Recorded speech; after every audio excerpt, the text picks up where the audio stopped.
नमस्कार दोस्तों, आप सभी का स्वागत है हमारे YouTube channel BCS basic physics में। आज की इस वीडियो में हम अध्ययन करने वाले हैं प्रिज्म द्वारा अपवर्तन। ये जो टॉपिक है वो NCERT की पाठ्य पुस्तक से लिया गया है। कक्षा 12 का जो 9वां चैप्टर है किरण प्रकाश एवं प्रकाशिक यंत्र, उससे लिया गया है। इस वीडियो में हम देखेंगे कि प्रिज्म क्या होता है, साथ में हम अध्ययन करेंगे कि जब प्रिज्म पर प्रकाश किरण आपतित होती है तो वो अपने पथ से किस तरीके से विचलित हो जाती है, अर्थात हम प्रिज्म द्वारा प्रकाश का अपवर्तन यहां पर देखने वाले हैं। सबसे पहले मैं बात करता हूं कि प्रिज्म क्या होता है। विद्यार्थियों, आपने भी प्रिज्म के बारे में पहले सुना होगा। हमने जो छोटी क्लासें हैं उसमें देखा है, पढ़ा है कि जब प्रिज्म के ऊपर प्रकाश की किरणें आपतित होती है तो वो 7 रंगों में विभाजित हो जाती है, अर्थात प्रिज्म श्वेत प्रकाश को 7 रंगों में विभाजित करने का कार्य करता है। एक्चुअल में जो श्वेत प्रकाश है वो 7 रंगों से ही मिलकर बना होता है और प्रिज्म उन 7 रंगों को अलग अलग करने का कार्य करता है। हालांकि इस घटना को हम अगले वीडियो में पढ़ेंगे। इस घटना को हम वर्ण विक्षेपण कहते हैं कि प्रकाश का अपने अवयवी रंगों में विभाजित होना वर्ण विक्षेपण कहलाता है, जो कि हमारा अगला वीडियो होगा। इस वीडियो में हम क्या देखने वाले हैं कि जब प्रिज्म के ऊपर प्रकाश की किरण आपतित होती है तो वो अपने पथ से विचलित हो जाती है, तो उस विचलन को हम यहां पर देखने वाले हैं, पढ़ने वाले हैं। सबसे पहले मैं बात कर लेता हूं कि प्रिज्म होता क्या है। एक्चुअल में जो प्रिज्म है वो एक पारदर्शी पदार्थ का बना होता है। हो सकता है वो क्वार्ट्ज हो, कांच हो, और इसमें 5 फलक होते हैं। 3 आयताकार फलक होते हैं और 2 त्रिभुजाकार फलक होते हैं। तो देखो, हम प्रिज्म को किस तरीके से परिभाषित कर सकते हैं कि 2 आयताकार फलकों के मध्य 2 आयताकार फलक हैं और उनके मध्य यदि कोई समांगी पारदर्शी माध्यम भर दिया जाए, समांगी होना चाहिए, पारदर्शी होना चाहिए, समांगी पारदर्शी माध्यम यदि भर दिया जाता है तो उस व्यवस्था को हम प्रिज्म कहते हैं। उस व्यवस्था को क्या कहा जाता है? प्रिज्म कहा जाता है। क्लियर? देखिए तो क्या है एक्चुअल में प्रिज्म। देखिए, ये हमारे पास में ये है 2 आयताकार फलक। कैसे फलक हैं? 2 आयताकार फलक हैं। एक फलक इस तरीके से है, देखो ऐसे है, इसको मैंने इस तरीके से दिखा दिया। एक आयताकार फलक इस तरीके से है और इन दोनों के मध्य यदि हम कोई समांगी पारदर्शी माध्यम भर दें तो हमें जो व्यवस्था प्राप्त होती है उसको ही हम प्रिज्म कहते हैं। इसको हम क्या कहेंगे? एक्चुअल में ये जो त्रिभुज आप लोगों को दिख रहा है, ऐसे त्रिभुजाकार 2 फलक हैं, एक नीचे वाला फलक, एक ऊपर वाला फलक। इधर एक आयताकार फलक है, इधर एक आयताकार फलक है, इधर एक आयताकार फलक है। तो इसमें 5 फलक हैं, 3 आयताकार फलक हैं। ये ऐसे है, ये ऐसे है, ये ऐसे है और एक त्रिभुज पीछे, एक त्रिभुज आगे और उसके बीच में कांच या क्वार्ट्ज भरा होता है। क्लियर? अब देखिए, ये जो व्यवस्था है, इस व्यवस्था को हम क्या कहते हैं? प्रिज्म कहते हैं, प्रिज्म कहा जाता है। अब इससे जुड़ी हुई कुछ राशियों को मैं यहां पर परिभाषित करने वाला हूं और आप उन्हें समझने का प्रयास करेंगे। मैं उनको डेफिनेशन ज्यादा कुछ नहीं पुट करवाने वाला, सिर्फ समझाने पर हमारा जोर रहेगा। और यदि इससे रिलेटेड डेफिनेशन या इससे रिलेटेड जो नोट्स हैं वो यदि आप प्राप्त करना चाहते हैं तो इस वीडियो को अंत तक देखते रहिए। हम आपको हमारे YouTube चैनल के व्हाट्सअप नंबर देंगे जिससे आप इस टॉपिक के, इस चैप्टर के हस्तलिखित नोट्स प्राप्त कर सकते हैं। तो देखिए, इस वीडियो को स्टार्ट करते हैं। इसमें हम ये प्रिज्म हो गया हमारे पास में कि 2 आयताकार फलक है और उनके मध्य हमने समांगी पारदर्शी माध्यम भर दिया तो एक तीसरा आयताकार फलक और बन जाता है, तीसरा आयताकार फलक और बन जाता है और 2 त्रिभुजाकार फलक बन जाते हैं। तो उस व्यवस्था को हम क्या कहते हैं? प्रिज्म कहते हैं। क्लियर? अब देखो, इस प्रिज्म को मैं नाम देता हूं ABC। ये हमने इसका नामकरण कर दिया और जिन 2 आयताकार फलकों के मध्य हम समांगी पारदर्शी माध्यम भरते हैं, जैसे कांच भरते हैं, तो उन दोनों फलकों के मध्य का जो कोण होता है उसको हम प्रिज्म कोण कहते हैं। यहां पर ये जो ए आप लोग देख रहे हैं इसको हम प्रिज्म कोण कहते हैं। इसे क्या कहा जाता है? प्रिज्म कोण। इसका दूसरा नाम है अपवर्तक कोण। अपवर्तक कोण भी इसे कह देते हैं। क्लियर?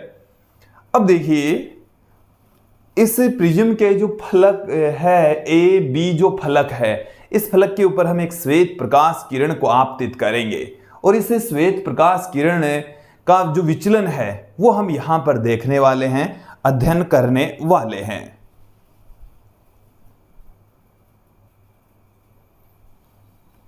यहां से हम इसके ऊपर एक श्वेत प्रकाश की किरण आपतित करवा रहे हैं। ये हमारे पास में एक प्रकाश की किरण है जो कि इधर से आपतित हो रही है और ये अपवर्तित होकर इधर चली जाती है और अपवर्तन के पश्चात इस पृष्ठ से फिर निर्गत होकर इधर चली जाती है। तो आप लोग यहाँ पर देखेंगे कि इस प्रकाश किरण को मैं नाम देता हूँ P, इस बिंदु को मैं नाम देता हूँ Q, इसे हम नाम देते हैं R और इस बिंदु को हम नाम देते हैं S। तो जो प्रकाश की किरण है वो PQRS पथ के अकॉर्डिंग चलती है। हम फलक AB पर, ये जो फलक AB है, इस फलक के ऊपर हम अभिलंब खींच लेते हैं। ये हमने ले लिया एक अभिलंब और इस फलक के ऊपर भी हम ले लेते हैं एक अभिलंब। ये इस तरीके से मैंने दो अभिलंब दोनों पृष्ठों के ऊपर खींच लिए हैं। इस बिंदु को नाम देता हूं मैं N, इसे हम N डैश दे देते हैं, इसको N डबल डैश दे दीजिए चाहे दो। तो देखिए यहां पर अब आप गौर करके देखेंगे इस डायग्राम को, इस फलक AB पर ये प्रकाश की किरण आपतित हो रही है। तो ये जो PQ आप देख रहे हैं यह है फलक AB पर आपतित किरण, फलक AB पर आपतित किरण है। ये फलक AB पर आपतित किरण है और ये अभिलंब है, इसमें अभिलंब और आपतित किरण के मध्य का जो कोण है इसको हमने लिखा है I से, यह कहलाता है आपतन कोण। ये फलक AB के ऊपर आपतन कोण है और यहां पर आप देखेंगे कि ये वाली प्रकाश की किरण इस कांच के अंदर चल रही है, अपवर्तित किरण है। अपवर्तित किरण तथा अभिलंब के मध्य के कोण को हम R1 से पुट कर देते हैं। तो ये जो R1 है वो AB पर अपवर्तन कोण है, फलक AB पर अपवर्तन कोण है, फलक AB पर अपवर्तन कोण है ये। क्लियर? फिर ये वाली प्रकाश की किरण यहां से आगे बढ़ती है, इस फलक के ऊपर आपतन कोण है I और अपवर्तन कोण है R1। यहां से जब ये आगे बढ़ती है तो इस फलक के ऊपर चलती है और इस फलक के ऊपर जो आपतन कोण है उसको मैं लिख देता हूं R2 से। ये जो R2 है वो है फलक AC, फलक AC पर आपतन कोण है, ये आपतन कोण, इसको एकदम क्लियर कर लीजिए। और यहां से जो प्रकाश की किरण है जा रही है ये अभिलंब के साथ में कंसीडर कर लेते हैं, ई कोण बना रही है। तो इस कोण ई को हम कहते हैं निर्गत कोण, या इसको हम फलक AC के ऊपर अपवर्तन कोण भी कह सकते हैं। तो एक बार इस डायग्राम को अच्छे से समझ लीजिए कि जो प्रकाश की किरण है PQRS आ रही है, फलक AB पर आपतित होती है तो आपतन कोण I और अपवर्तन कोण यहां पर R1। इस फलक AC के ऊपर आपतन कोण R2 और निर्गत कोण जिसे हम अपवर्तन कोण भी कह सकते हैं फलक AC के लिए, वो है E। क्लियर? यहां तक आप लोगों को समझ में आ जाना चाहिए। यदि ये डायग्राम आप लोगों को समझ में आ गया तो फिर इससे जो अपवर्तन हम पढ़ रहे हैं वो भी बेटर तरीके से हम समझ पाएंगे। क्लियर? यहां से आप देखेंगे कि हमें इस आपतित किरण और निर्गत किरण के बीच का कोण जिसे हम विचलन कोण कहते हैं, उस विचलन कोण का मान फाइंड आउट करना है। एक बार फिर से सुन लीजिए, आपतित किरण और निर्गत किरण के मध्य का कोण, आपतित किरण इधर जा रही है इस तरीके से इस पथ के अकॉर्डिंग चली जाती, बट यहां से इस माध्यम की वजह से अपवर्तित हो गई, फिर इस फलक की वजह से फिर अपवर्तित हो गई। यदि मैं इसको पीछे बढ़ाऊं तो ये इस तरीके से जाती आती, और ये जो एंगल है आपतित किरण और निर्गत किरण के मध्य का जो कोण है इसको हम डेल्टा से पुट कर रहे हैं, इसको हम कहते हैं विचलन कोण। डेल्टा क्या है? विचलन कोण है जो हमें यहां पर ज्ञात करना है, उसी को ही ज्ञात कर रहे हैं हम। क्लियर? अब यहां पर आप लोग देखेंगे, समझेंगे कि इस डेल्टा का मान किसके बराबर होगा? इसको ज्ञात करने से पूर्व मैं कुछ देखो रिलेशन यहां पर लेकर चल रहा हूं कि हमारे पास में एक चतुर्भुज है AQNR।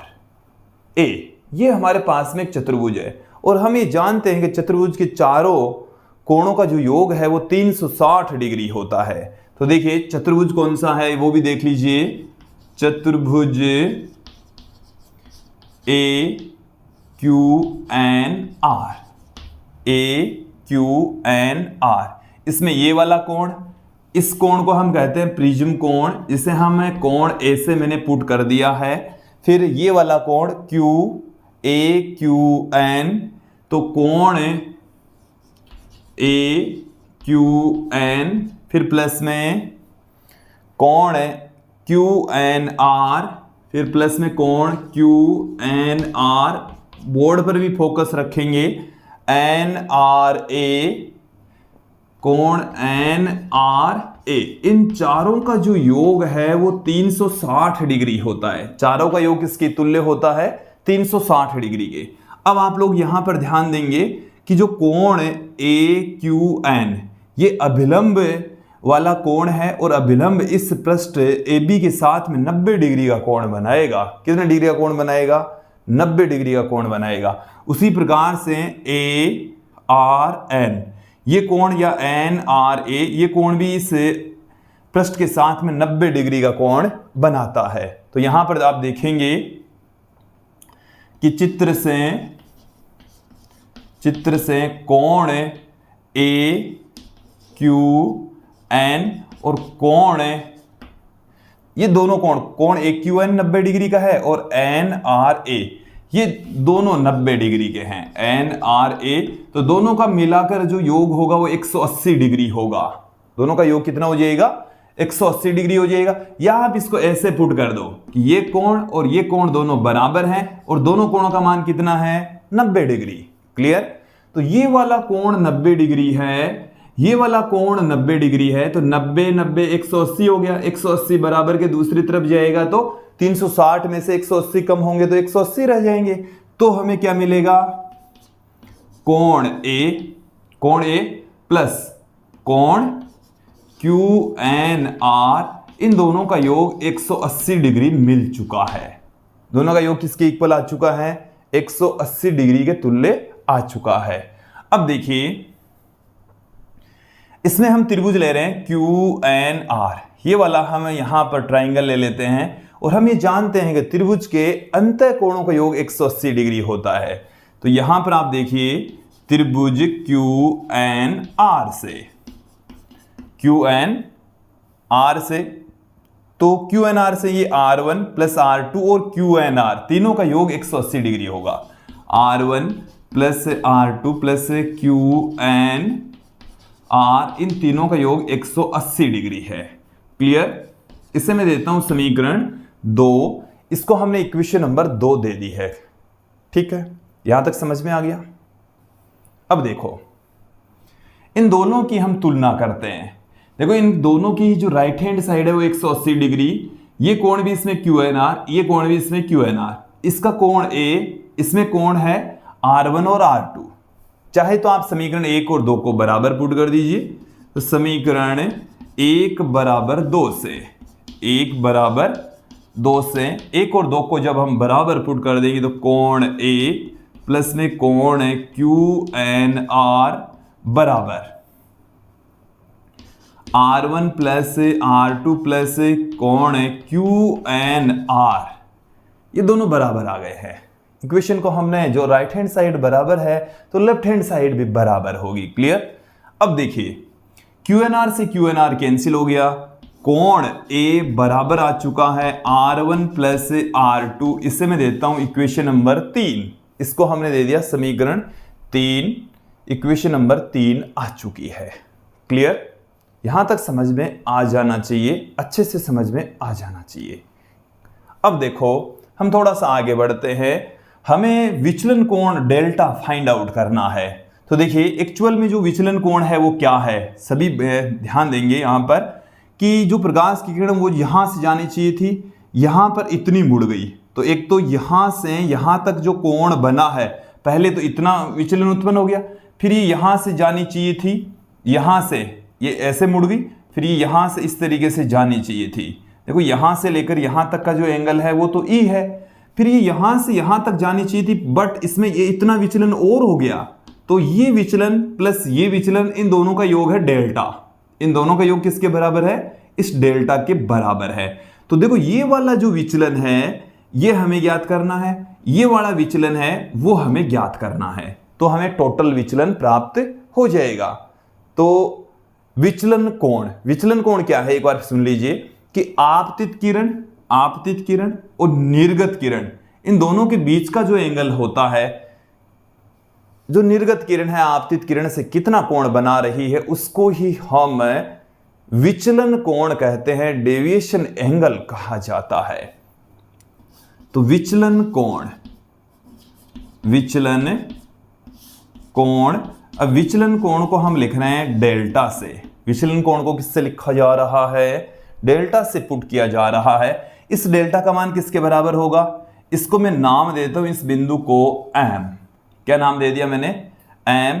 तो एम क्यू आर कौन सा हो जाएगा? M Q R. कौन सा आ गया?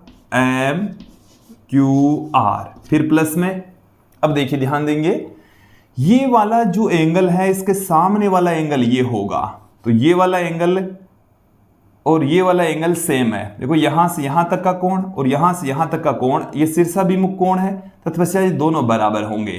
तो ये जो एंगल है वो है एम आर क्यू या क्यू आर एम, इन दोनों कोणों का योग है वो विचलन कोण के बराबर है। अब यहां से आप देखेंगे इस डेल्टा की जो वैल्यू है वो कितनी निकल कर आएगी। एम क्यू आर और क्यू एम आर, तो ये कोण प्लस ये कोण, इन दोनों का, या आप ये समझ लीजिए कि इस त्रिभुज का ये जो बहिष्कोण होता है वो शेष दो अंतः कोणों के योग के बराबर होता है। तो ये कोण और ये कोण, इन दोनों का मान इस डेल्टा के बराबर ही होगा। क्लियर? अब मैं इस कोण का जो मान है वो किसके बराबर लिख सकता हूं? देखो यहां से लेकर यहां तक का कोण आई है और यहां से लेकर यहां तक का कोण भी आई है। ये यहां से लेकर यहां तक का कोण आई है। आई में से यदि R1 घटा दे तो ये वाला कोण आ जाएगा।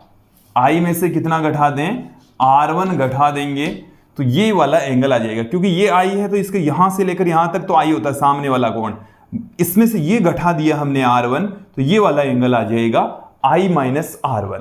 क्लियर? अब हम आगे चलते हैं। इस कोण का मान किसके बराबर होगा? ये E है तो ये यहां से लेकर यहां तक E है, इस E में से यदि R2 घटा दें तो ये वाला एंगल आ जाएगा। तो प्लस में E माइनस R2, ये वाला एंगल किसके बराबर होगा? E में से क्या घटा दें? R2 घटा दें। तो देखो अब इसको हम क्या लिख सकते हैं? I प्लस E, ये मैंने I और E को एक साथ लिख दिया, फिर माइनस का साइन लगा देता हूं मैं, R1 प्लस R2 हम यहां पर पुट कर देंगे। अब R1 प्लस R2 किसके बराबर है? A के बराबर है। तो डेल्टा बराबर क्या आ गया? I प्लस में E माइनस में कोण A आ गया। तो विचलन कोण का मान हमारे पास में प्राप्त हो चुका है, I plus E minus A। I यहां पर आपतन कोण, E यहां पर निर्गत कोण, और ये जो कोण A है वो इस प्रिज्म का अपवर्तन कोण कहलाता है, प्रिज्म कोण कहलाता है। ये वाला एंगल होता है प्रिज्म कोण A। ये जो बिंदु A पर बना हुआ एंगल है इसको हम प्रिज्म कोण कहते हैं, अपवर्तक कोण भी इसको हम कह सकते हैं। तो विद्यार्थी यहां तक आप लोगों को समझ में आ जाना चाहिए कि जो विचलन कोण होता है वो I plus E minus A के बराबर होता है। क्लियर?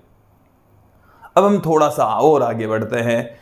हम न्यूनतम विचलन की स्थिति ज्ञात करते हैं कि न्यूनतम विचलन की स्थिति में क्या होता है। तो देखिए न्यूनतम विचलन की स्थिति में I जो आपतन कोण और निर्गत कोण है दोनों बराबर हो जाते हैं।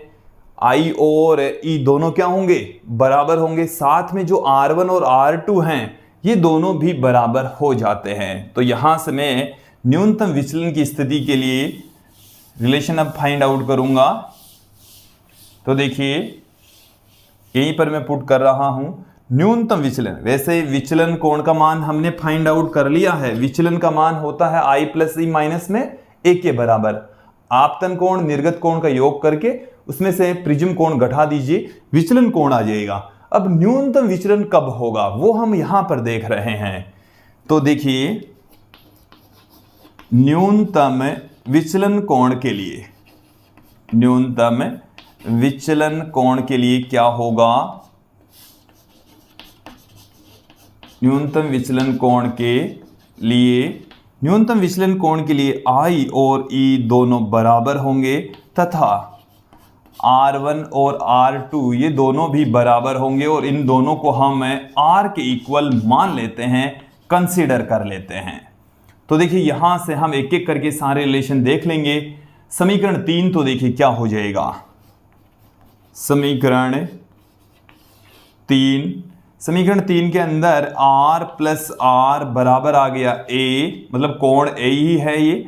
तो यहां से आप देख लेंगे कि 2R बराबर A और R बराबर हमारे पास में आ गया है A/2। इसको मैं देता हूं इक्वेशन नंबर 5, इसे हम देते हैं इक्वेशन नंबर 4। क्लियर। अब देखिए न्यूनतम विचलन की स्थिति में क्या आएगा हमारे पास में, ये हमारे पास में है डेल्टा, ये तो क्या है डेल्टा, और न्यूनतम विचलन कोण क्या हो जाएगा, डेल्टा m से पुट करेंगे i प्लस आई, तो ये भी i प्लस आई माइनस में a, इस तरीके से हम पुट कर देंगे। तो i प्लस आई ये हो जाएगा 2i, i प्लस आई क्या हो जाएगा 2i के इक्वल हो जाएगा। ये जो विचलन कोण का फॉर्मूला था वो हमारे पास में डेल्टा बराबर i प्लस में e माइनस में a। तो यहां पर न्यूनतम विचलन की स्थिति में ये हमारे पास में हो जाएगा डेल्टा m। डेल्टा m है न्यूनतम विचलन कोण, मिनिमम डेविएशन के हिसाब से इसको हमने डेल्टा m से, या कई बुक्स में ये dm से भी पुट किया हुआ है, तो बराबर हो जाएगा i प्लस में e माइनस में i प्लस में i, क्योंकि न्यूनतम विचलन की स्थिति में i और e दोनों क्या होंगे, बराबर होंगे। देन ये हमें क्या मिल जाएगा कि डेल्टा m बराबर 2i माइनस a, और यहां से हम देखिए क्या लिख सकते हैं, i बराबर a प्लस डेल्टा m/2, और इसे हम दे देंगे इक्वेशन नंबर 6, समीकरण 6 हम इसे दे देंगे। क्लियर। ये हमारे पास में आपतन कोण का मान आ चुका है, इधर मैंने अपवर्तन कोण का मान लिखा है, ये इस पृष्ठ के ऊपर है, आपतन कोण I और अपवर्तन कोण R। वैसे ये जो R1 और R2 दोनों सेम होंगे, I और E भी दोनों सेम होंगे। देन देखिए स्नेल के नियम से, स्नेल का नियम क्या कहता है, स्नेल के नियम से हम जानते हैं साइन I अपोन में साइन R बराबर होता है अपवर्तनांक n/1 के, या n के इक्वल हम उसको पुट कर सकते हैं। तो देखिए यहाँ पर I और R दोनों की वैल्यू में यहाँ पर पुट कर देता हूँ, तो जो अपवर्तनांक है n/1 वो हमारे पास में क्या आ जाएगा, साइन I की वैल्यू है a प्लस में डेल्टा m/2 और R की वैल्यू है a/2, ये हमारे पास में इसकी वैल्यू है। क्लियर। तो ये हमारे पास में अपवर्तनांक का फॉर्मूला सूत्र आ चुका है और हमारे ये प्रैक्टिकल में भी है। ठीक है, ये जो प्रिज्म का अपवर्तन है ये हमारे प्रैक्टिकल में भी है। तो इसी तरीके से ही हम अपवर्तनांक की वैल्यू कि भाई प्रिज्म का अपवर्तनांक ज्ञात कीजिए, तो यहाँ पर a हमें पता है और इस न्यूनतम विचलन कोण का मान हम ज्ञात कर लेंगे, और न्यूनतम विचलन कोण का मान हमारे पास में आ गया तो a का मान रख देंगे, डेल्टा m का रख देंगे, देन n/1 की वैल्यू प्राप्त हो जाएगी। देखिए एक थोड़ा सा इसको और सिंप्लीफाई कर सकते हैं कि जब थीटा बहुत छोटा होता है तो साइन थीटा को हम थीटा पुट कर सकते हैं थीटा अति अल्प होने की स्थिति में, कि जब थीटा बहुत अति अल्प होने की स्थिति में क्या होता है, होने की स्थिति में देखिए हम साइन थीटा को लगभग थीटा पुट कर सकते हैं। साइन थीटा को क्या लिख सकते हैं, थीटा। देन हमारे पास में क्या आ जाएगा, n21 बराबर साइन ये कोण है थीटा, तो हम a plus delta m upon 2 और इसे हम लिख देंगे a/2, 2 से 2 कैंसिल हो जाएगा, हमारे पास में आ गया a plus delta m upon में a। अब इस a को इधर गुणा कर देंगे तो n21 इंटू a बराबर a plus delta m। Clear. तो देखो न्यूनतम विचलन कोण यहां से कितना प्राप्त हो रहा है, तो डेल्टा m बराबर हमारे पास में आ गया है n21a माइनस a यहां से हम कॉमन ले लेंगे तो n21 माइनस 1 आ जाएगा, तो डेल्टा m बराबर आ गया a n21 माइनस 1। ये हमारे पास में न्यूनतम विचलन कोण प्राप्त हो चुका है। क्लियर, समझ आ गया। तो प्रिज्म द्वारा जब प्रकाश का अपवर्तन होता है तो प्रकाश की किरणें अपने मूल पथ से विचलित हो जाती है और उसका जो न्यूनतम विचलन कोण है डेल्टा m, उसका मान अपवर्तनांक पर निर्भर करता है। किस पर डिपेंड करेगा, अपवर्तनांक पर निर्भर करेगा। क्लियर। तो अलग अलग रंगों वाली प्रकाश किरणों का अपवर्तनांक भी अलग अलग होता है। जो पदार्थ है, प्रिज्म का पदार्थ है, उसका भी अपवर्तनांक अलग अलग होता है, तो उसके अकॉर्डिंग न्यूनतम विचलन कोण भी अलग अलग होगा। अब देखिए मैं आप लोगों को एक ग्राफ है, यहां तक आप लोगों को आ गया होगा समझ में। विचलन कोण और आपतन कोण के मध्य एक ग्राफ आप लोगों के सामने रख रहा हूं। देखिए किस प्रकार का ग्राफ प्राप्त होता है। देखिए हम एक तरफ ले लेते हैं विचलन कोण और दूसरी तरफ हम ले लेंगे आपतन कोण। इधर मैं लेकर चल रहा हूं विचलन कोण। विचलन कोण को हम डेल्टा से पुट कर रहे हैं, इस तरफ विचलन कोण लेकर चलेंगे। इधर हम ले रहे हैं आपतन कोण I, तो I और डेल्टा के मध्य ग्राफ खींचा जा रहा है। तो देखिए ये जो ग्राफ है वो इस तरीके का ग्राफ प्राप्त होता है। आपतन कोण का मान जैसे जैसे बढ़ता जाएगा विचलन कोण का मान कम होता जाएगा और एक स्थिति ऐसी आएगी कि उसके ऊपर जो विचलन कोण है वो न्यूनतम हो जाएगा और उसको हम डेल्टा m से पुट करते हैं। और फिर भी यदि आपतन कोण का मान आप बढ़ाते जाएंगे तो विचलन कोण का मान फिर से बढ़ने लग जाएगा। तो यहाँ पर देख लीजिए, आप अच्छे से समझ लीजिए कि जैसे जैसे आपतन कोण का मान बढ़ता है विचलन कोण का मान पहले प्रारंभ में कम होता है, न्यूनतम हो जाता है, फिर विचलन कोण का मान बढ़ने लगता है। तो इस ग्राफ से स्पष्ट हो रहा है कि विचलन कोण का जो न्यूनतम मान है वो एक निश्चित एंगल, निश्चित आपतन कोण के ऊपर ही होता है। तो उस न्यूनतम विचलन कोण का मान ज्ञात करके हम इस प्रिज्म के पदार्थ का अपवर्तनांक ज्ञात कर लेते हैं। ये हमारे प्रैक्टिकल में भी है। तो थ्योरी मैंने यहाँ पर आपको समझा दी है, प्रैक्टिकल में आप इसे समझ सकते हैं। देखिए यदि आप इस टॉपिक के हस्तलिखित नोट्स प्राप्त करना चाहते हैं तो आप हमारे YouTube चैनल के व्हाट्सएप नंबर पर कांटेक्ट कर सकते हैं, कॉल नहीं करना है।